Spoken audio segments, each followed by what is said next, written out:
But in the last few weeks, Boris Johnson's tactic has seemed more and more to distance himself from austerity and the policies of the last 9 years of Tory government. But has it worked? We took to the streets to find out.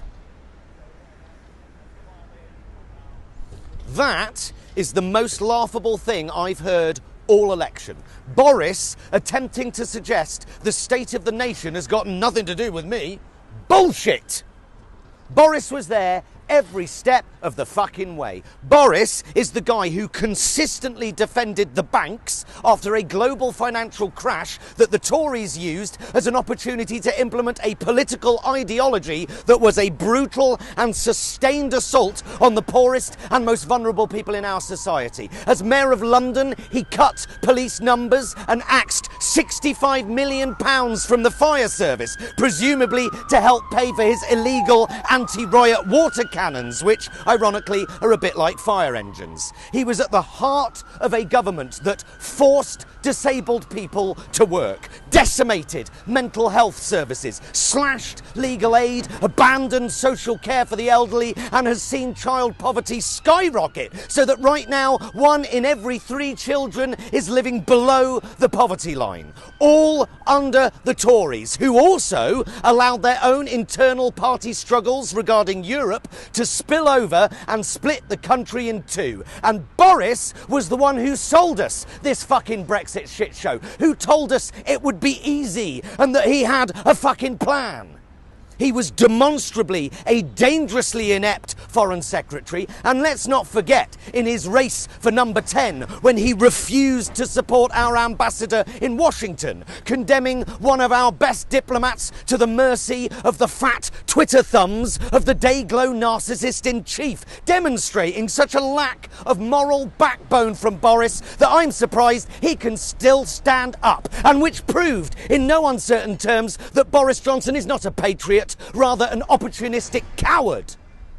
Fuck you, Boris, and fuck your oven-ready, pop-it-in-the-microwave Brexit, you patronising, aristocratic, populist prick.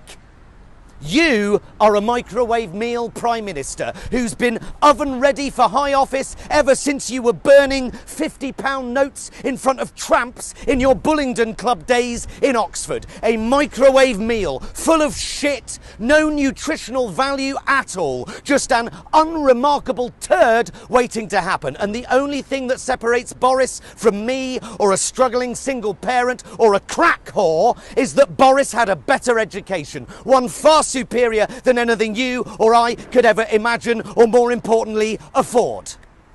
Look past his hilarious quips and his amusing use of Latin and you see Boris for what he is, an egotistical charlatan with no discernible talent, a self-serving, malevolent arsehole who described himself as a one-nation Tory after sacking every fucking one-nation Tory the Tory party had, throwing out members of his own party that voted for Brexit more times than he did.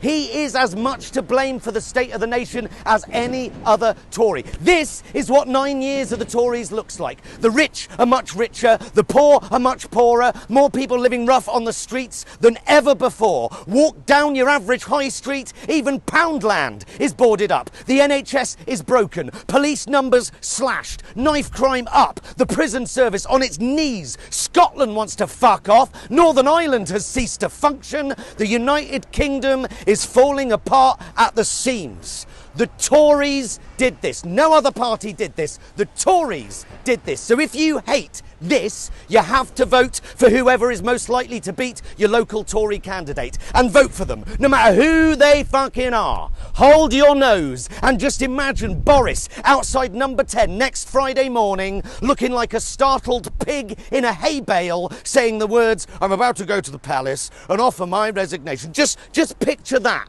as you enter the voting booth. Get these Tory fuckers out of government. Well, all the polls are saying that the Tories are comfortably ahead and on course to be the biggest party. But there are a few things that could